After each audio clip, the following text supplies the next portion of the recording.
मुबशर हो? हाँ किधे लेके आ गया है?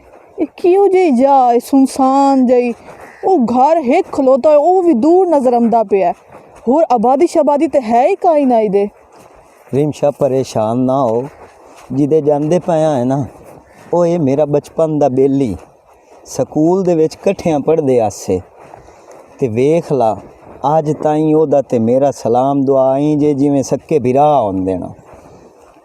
ते तू मैनू ये दस तू ते मैनू आखे कि तू अपने घर लेके जासे ते मुड़ ये अपने बेलियां हाल तू ले आया मैनू।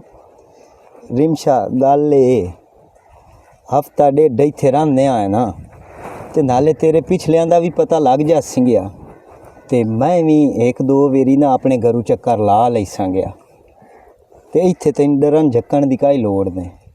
मुबशर वेख ला भी ऐ ना होवे ना कि मैनू सारी जिंदगी रुलाई ना वत्ते तू।